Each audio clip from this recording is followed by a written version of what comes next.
નમસ્કાર વિદ્યાર્થી મિત્રો, શ્રી એસએન વિદ્યાલયના ઈ લર્નિંગ પ્રોગ્રામની અંદર ઉત્તમભાઈ રાજપરા આપ સર્વે ધોરણ 11 કોમર્સના વિદ્યાર્થી મિત્રોનું આજના આ 51 ના ચેપ્ટર નંબર 4 ના વિડિયો લેક્ચરની અંદર હાર્દિક સ્વાગત કરું છું.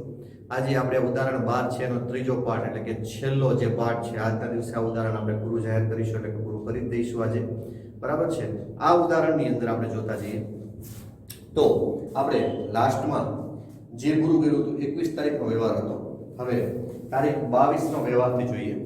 રૂપિયા 4000 નો માલ આગમાં નાશ પામ્યો, જેનો વીમા કંપનીએ 3000 નો દાવો મંજૂર કર્યો અને નાશ પામેલ માલના વેચાણની રૂપિયા 200 ઉપજ મળી.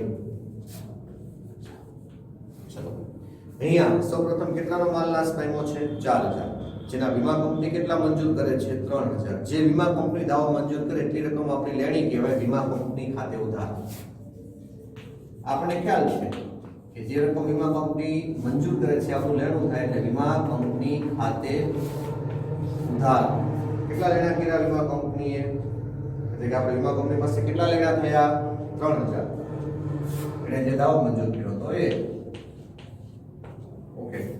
હવે એ નાશ પામેલ માલના કેટલા ઉપજા? 200. તો રોકડ ખાતે ઉધાર, રોકડ આવે છે તો રોકડ ખાતે ઉધાર 200. માલ કેટલાનો હતો? 4000. 4000 માંથી આપણે 3000 અને 200 ની રકમ પ્રાપ્ત થઈ તો હજી કેટલા ખૂટ્યા? 800. જે આપણું શું થયું કહેવાય? નુકસાન. બરાબર. તો આગથી થયેલ નુકસાન ખાતે ઉધાર.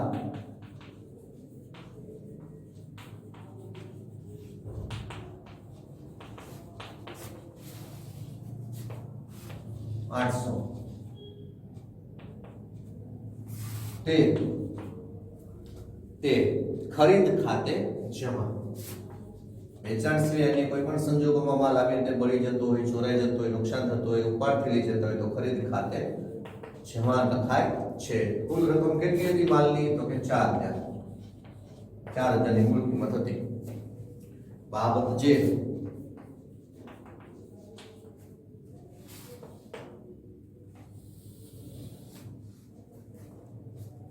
આગ લાગતા માલ નાશ પામ્યો, જેના વીમા કંપનીએ રૂપિયા 3000 નો દાવો મંજૂર આપ્યો અને ભંગાર માલનું વેચાણ કરતા રૂપિયા 200 રોકડ ઉપજી તેના. તારીખ 23 વેચાણ કિંમત ઉપર 20% નફો મળે તે રીતે 5000 ની મૂળ કિંમતનો માલ રોકડેથી વેચ્યો. ઓકે. આ પ્રકારનો વ્યવહાર તમારે ફર્સ્ટ ટાઈમ આવ્યો છે. બહુ સરળ રીતે સમજાવું એટલે ઈઝીલી સમજો. અહીંયા કહ્યું છે વેચાણ કિંમત ઉપર 20% નફો મળે તે રીતે. બરાબર. તે રીતે 5000 ની મૂળ કિંમતનો માલ રોકડેથી વેચ્યો. તો અહીંયા લખીએ આપણે ધારો કે વેચાણ કિંમત બરાબર રૂપિયા 100. ધારો કે વેચાણ કિંમત બરાબર રૂપિયા 100. હવે તેથી 20% નફો બરાબર રૂપિયા 20. 100 રૂપિયાના 20% કરવાના. 100 રૂપિયા ગુણ્યા 20%. એટલે કેટલા થઈ જશે? 20 રૂપિયા. એ 20 રૂપિયા બાદ કરીએ એટલે જે રકમ વધે છે 80 રૂપિયા. આને કહેવાય મૂળ કિંમત. શું કહેવાય મિત્રો? મૂળ કિંમત. મૂળ કિંમતનો માલ. એટલે કે 80 રૂપિયા જ્યારે મૂળ કિંમત છે ત્યારે વેચાણ કિંમત 100 છે. એ રીતે હવે આપણે વ્યવહારને વાંચીએ કે વેચાણ કિંમત ઉપર 20% નફો મળે તે રીતે 5000 ની મૂળ કિંમતનો માલ રોકડેથી વેચ્યો. તો અહીંયા આપણે લખવાનું કે મૂળ કિંમત તો વેચાણ કિંમત. મૂળ કિંમત 80 તો વેચાણ કિંમત 100. મૂળ કિંમત 5000 તો વેચાણ કિંમત કેટલી? 5000 ના છેદમાં 80 ગુણ્યા 100. ચલો કેલ્ક્યુલેટર ઉપર આપણે આની ગણતરી કરીશું. 5000 ભાગ્યા 80 ગુણ્યા 100 6250. અહીંયા આજે માલ આપણે વેચ્યો છે એની કિંમત છે 6250. ફરીથી સમજાવું એક વખત. જ્યારે આ રીતે કહ્યું કે વેચાણ કિંમત ઉપર જે તે ટકા નફો મળે, ટકાવારી બદલાઈ શકે છે અને મૂળ કિંમત રૂપિયા ખાલી જગ્યાએ એ પણ બદલાઈ શકે છે. પણ અહીંયા બંને છે તો એનું ઉદાહરણ લઈને સમજાવું છું કે ટકાવારી આપણે આપી છે 20%, 20 કીધા છે અને મૂળ કિંમત કીધી હતી 5000. શબ્દ હતો કે વેચાણ કિંમત ઉપર 20% નફો મળે તે રીતે 5000 ની મૂળ કિંમતનો માલ રોકડેથી વેચ્યો. આ પ્રકારનો વ્યવહાર હતો. અહીંયા લખું ધારો કે વેચાણ કિંમત બરાબર 100 માઈનસ નફો કેટલા ટકા કીધું તો 20% કરું છું, તેથી 20% નફો હું કરીશ બાદ 20% નફો. કેટલી રકમ વધી? 80 રૂપિયા. 80 રૂપિયા કહેવાય મૂળ કિંમત. શું કહેવાય છે? મૂળ કિંમત. હવે આને ત્રિરાશી મૂકીએ કે મૂળ કિંમત 80 ત્યારે વેચાણ કિંમત આપણે ધારી 100. મૂળ કિંમત 80 તો વેચાણ કિંમત 100. અહીંયા રકમ આપી હતી 5000, તો 5000 મૂળ કિંમત હોય તો વેચાણ કિંમત કેટલી? 5000 ના છેદમાં 80 ઉપર નીચે થઈ જાય ગુણ્યા 100. 5000 ના છેદમાં 80 ગુણ્યા 100 બરાબર રકમ આવશે 6250. રકમ કેટલી આવશે મિત્રો? 6250. હવે તારીખ 23 ની અંદર આપણે આમ નોંધ લખીએ. કેવી રીતે માલ વેચ્યો છે? રોકડેથી. રોકડ ખાતે ઉધાર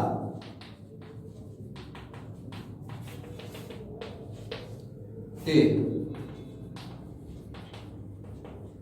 વેચાણ ખાતે જમા.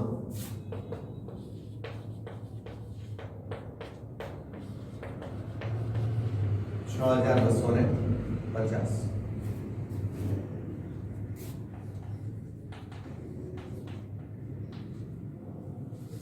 બાબત છે વેચાણ કિંમત ઉપર 20% નફો મળે તે રીતે 5000 ની મૂળ કિંમતનો માલ રોકડેથી વેચ્યો તેના. ઓકે. તારીખ 24 શ્રીમતીની લોન પર 1 માસનું વ્યાજ ચૂકવ્યું. ચલો અહીંયા હું આ વર્કિંગ નોટ દૂર કરીને હવે શ્રીમતીની લોન ની વર્કિંગ નોટ આપણે કરવાની થશે, એનો વ્યાજ ગણવું પડશે.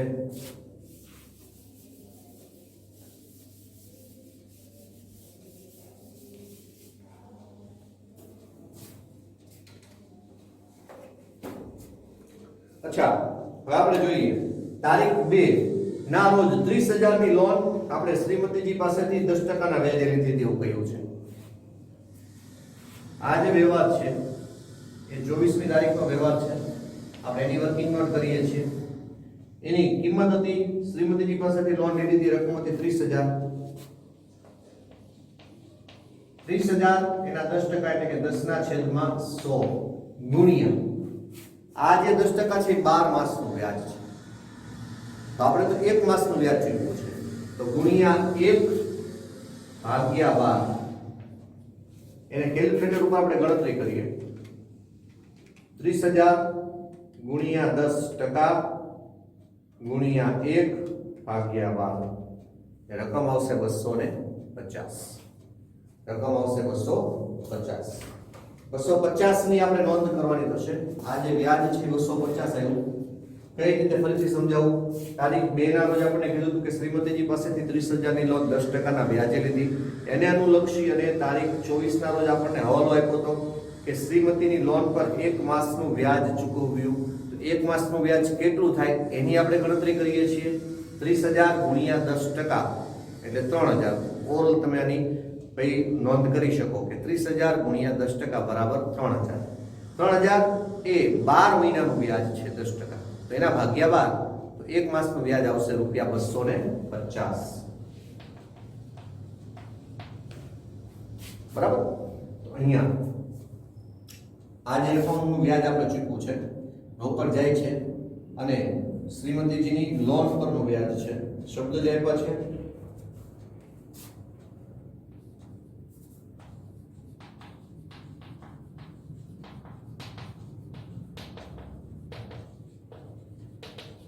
જો આમે આખું લખ્યું છે, આને એટલું પણ લખી શકાય કે લોન વ્યાજ ખાતે ઉધાર. હમણાં એ લખું છું, હું પહેલા તમને સમજાવવા માટે લખું છું. તે રોકડ ખાતે જમા. શા માટે એવું લખાય? કેમ કે અહીંયા જો શ્રીમતીની લોન વ્યાજ લખું છું તો એ શ્રીમતીની લોનના વ્યાજનું ખાતું એક અલગ બનશે. પણ લોન વ્યાજ તો જેટલી લોન લીધી દરેકનું વ્યાજ ચૂકવતા તો એક લોન વ્યાજમાં એ નોંધાય છે. બરાબર?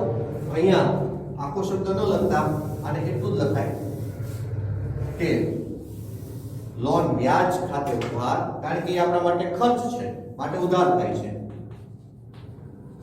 લોન વ્યાજ ખાતે ઉધાર તે રોકડ ખાતે જમા. કેટલા રૂપિયા આપણે વ્યાજ ચૂકવું છે? 250. લોન વ્યાજ ખાતે ઉધાર, તે રોકડ ખાતે જમા. બાબત છે શ્રીમતીની લોન પર 1 માસનું વ્યાજ ચૂકવ્યું તેના તારીખ 25. રેલવે અકસ્માતમાં ₹2500 નો માલ નાશ પામ્યો. રેલવે અકસ્માતમાં માલ નાશ પામે છે તો એની નોંધ કરીએ. અકસ્માતથી થયેલ નુકસાન ખાતે ઉધાર, તે ખરીદ ખાતે જમા. માલ જાય છે માટે તે ખરીદ ખાતે જમા. અકસ્માતથી થયેલ નુકસાન ખાતે ઉધાર,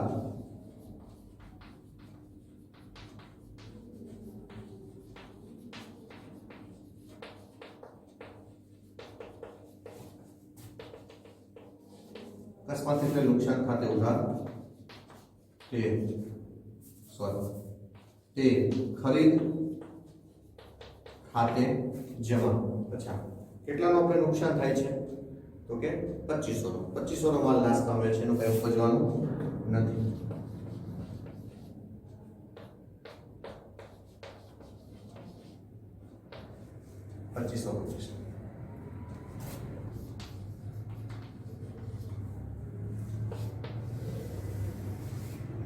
બાબત છે શું થઈ જશે? તો કે રેલવે અકસ્માતથી ₹2500 નો માલ નાશ પામ્યો તેના તારીખ 26. અદાણી પાવર લિમિટેડના 50 શેર ₹300 ના શેરની બજાર ભાવે ખરીદ્યા અને 2% દલાલી સહિતના નાણાં ચેકથી ચૂકવ્યા. ચલો એની વર્કિંગ નોટ કરીએ. તારીખ 26. આપણે જે કીધું છે એ મુજબ શેરની સંખ્યા છે 50. 26 તારીખનું 50 શેર ગુણ્યા પ્રત્યેક શેરના ₹300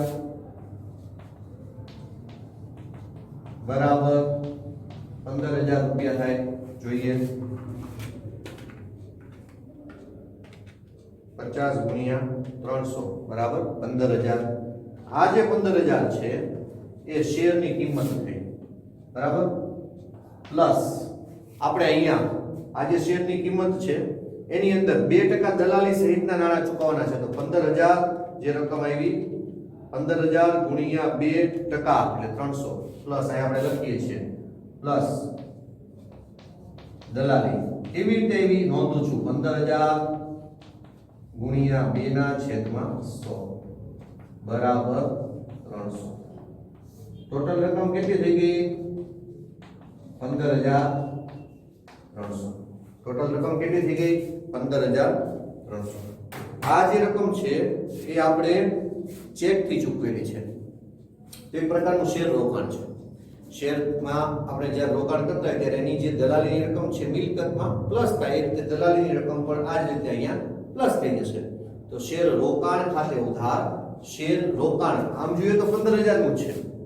દલાલી અલગ ન લખાય. દલાલી માલની ખરીદીની નથી. સમજો, માલની ખરીદીને લગતી વિગત છે એના હેડિંગ્સ અલગ પડે કે ભાઈ માલ ખરીદેલો ₹300 દલાલી આપી તો દલાલી ખાતે નોંધવું પડે.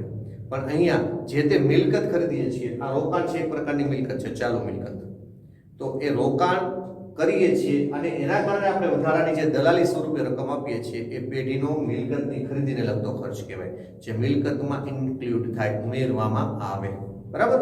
તો અહીંયા આ શેર રોકાણ ખાતે ઉધાર, તે બેંક ખાતે જેમાં કેમ કે નાણાં ચેકથી ચૂકવ્યા છે તો લખીશું શેર રોકાણ ખાતે ઉધાર, તે બેંક ખાતે જમા. રકમ આવશે 15,300.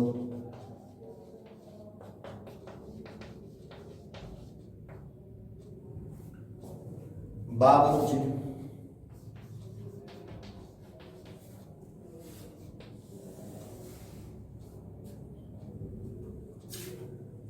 શેરમાં રોકાણ કરી 2% દલાલી સહિતની રકમ ચેકથી ચૂકવી તેના.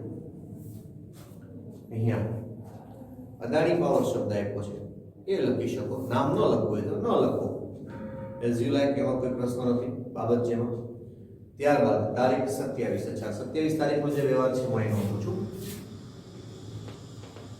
અને અહીંયા હવે આ વર્કિંગ નોટ દૂર કરી નાખું છું. તમને આઈડિયા આવી ગયો છે તો હવે અને લખાઈ ગઈ છે.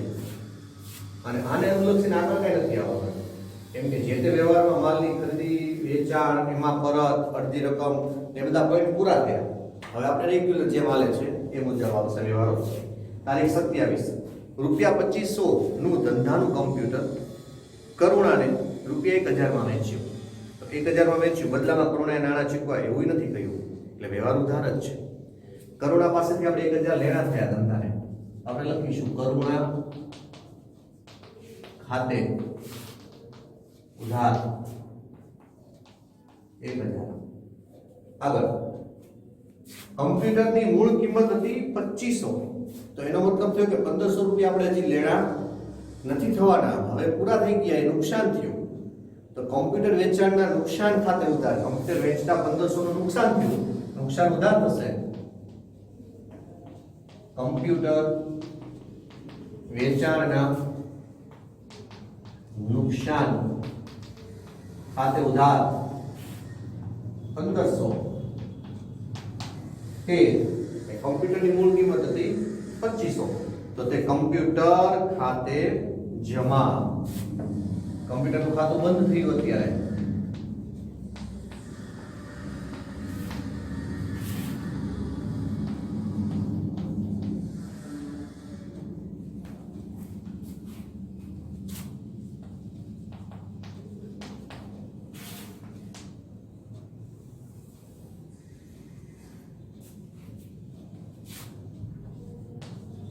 તારીખ 28. પેઢીનું વીજળી બિલ ₹1800 અને ટેલિફોન બિલ ₹700 ચેકથી ચૂકવ્યું. વીજળી બિલ છે એ વીજળી ખર્ચ કહેવાય, ટેલિફોન બિલ છે એ ટેલિફોન ખર્ચ કહેવાય. બંને એક સાથે ચેકથી ચૂકવા છે, માટે બેંકમાંથી સિલક જાય છે અને આપણે સંયુક્ત આમ નોંધ અત્યારે અહીંયા બનાવીશું. તો શું આમ નોંધ બનશે? તો આપણે લખીએ વીજળી ખર્ચ ખાતે ઉધાર 1800.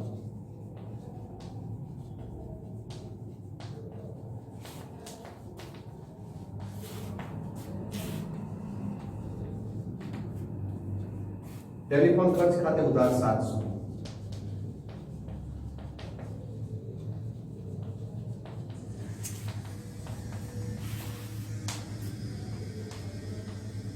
તે વીજળી ખર્ચ ખાતે ઉધાર, ટેલિફોન ખર્ચ ખાતે ઉધાર અને તે નાણાં ક્યાંથી ચૂકવા છે? બેંકમાંથી, ચેકથી ચૂકવા. એટલે બેંક ખાતે જમા. બેંક ઘટે, તે બેંક ખાતે જમા. ટોટલ રકમ 1800 + 700 = 2500. બેંક ખાતે જમા 2500.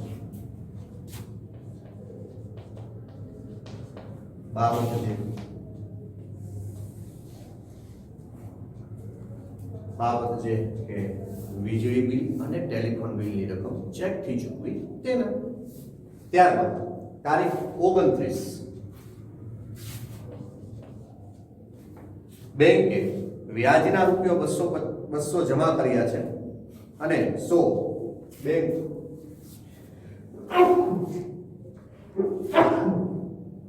બેંક ચાર્જીસના ઉધાર કર્યા છે.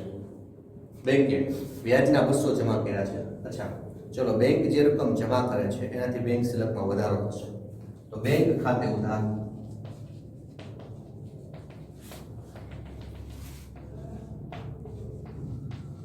200. શેના સ્વરૂપે છે? તો કે વ્યાજ સ્વરૂપે. તો તે બેંક વ્યાજ ખાતે જમા.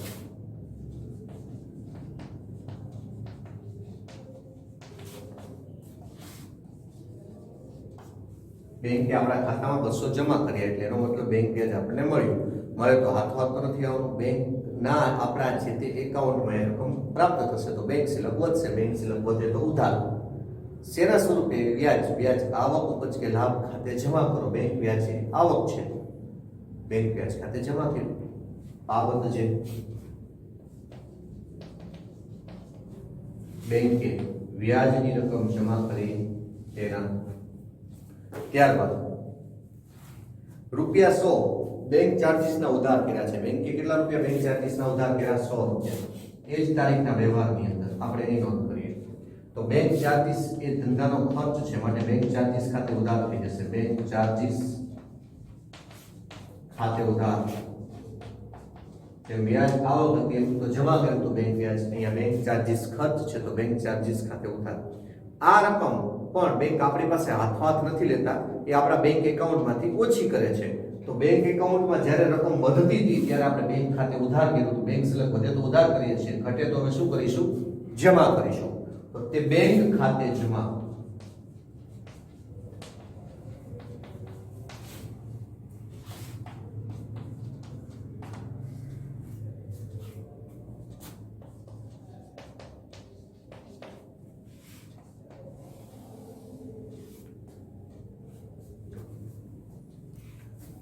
તારીખ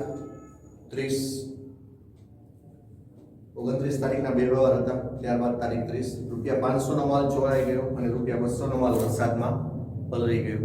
બંને નુકસાન છે, બંનેની એક સાથે નોંધ થઈ શકે. બંનેની આપણે એક સાથે નોંધ કરી. તારીખ 30 રૂપિયા 500 નો માલ ચોરાઈ ગયો છે તો ચોરીથી થયેલ નુકસાન ખાતે ઉધાર.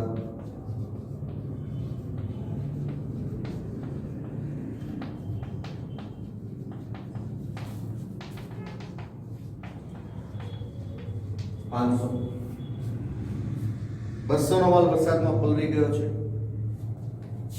વરસાદથી થયેલ નુકસાન ખાતે ઉધાર.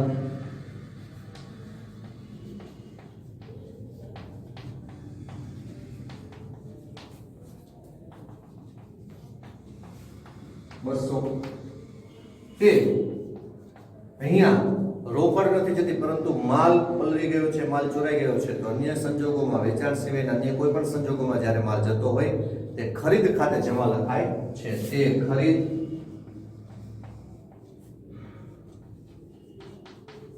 ખાતે જમા. 700.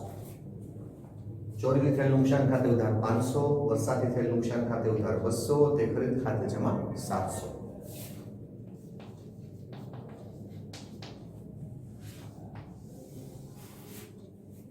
બાબત જે ચોરીથી રૂપિયા 500 નો માલ ગયો અને વરસાદમાં રૂપિયા 200 નો માલ પલળી ગયો તેના નુકસાનની નોંધ કરી તેના. ત્યારબાદ તારીખ 31, ચલો તારીખ 31 પાછું ત્યાં નહીં સમાઈ શકે, એને આપણે અહીંયા નોંધીએ.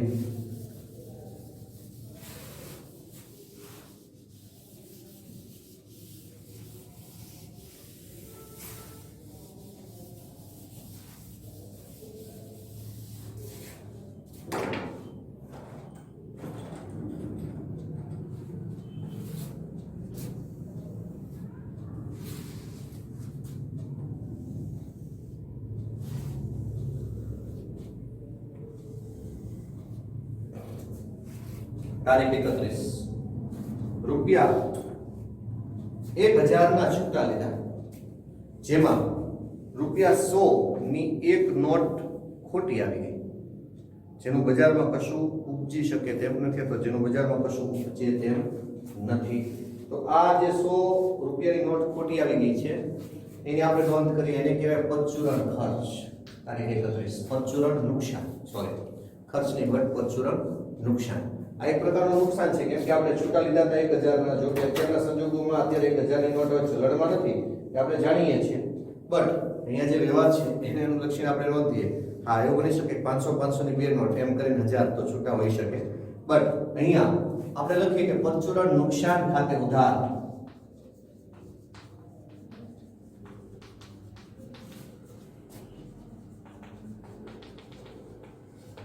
તે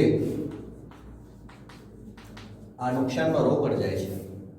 અહીંયા માલ પલળતો હતો, અહીંયા નુકસાન થયું ચોરીથી, તેમાં માલ ગયો, એટલે વરસાદમાં માલ પલળી ગયો તો માલ ગયો. તો અહીંયા આપણે ખરીદ ખાતે લખ્યું, કેમ કે માલ જતો હતો, માલનું નુકસાન હતું. અહીંયા રોકડનું નુકસાન છે, રોકડ જાય છે. તો અહીં શું લખીશું? પરચુરણ નુકસાન ખાતે ઉધાર, તે રોકડ ખાતે જમા 100 બાબત જે ₹1000 ના છૂટા લેતા ₹100 ની નોટ ડુપ્લિકેટ અથવા તો નકલી આવી જેનું બજારમાં કશું ઉપજી શકે તેમ નથી તેના બરાબર છે। આ રીતે માનો કે આપણે એક વ્યવહાર આવ્યો હતો કે ₹10 ની નોટ બકરી ખાઈ ગઈ, તો આ એવા જ પ્રકારનો વ્યવહાર હતો કે જેની અંદર પરચુરણ નુકસાન ખાતે ઉધાર તે રોકડ ખાતે જમા। તો મિત્રો અહીંયા હવે તમારે આ ઉદાહરણ પૂરું થાય છે।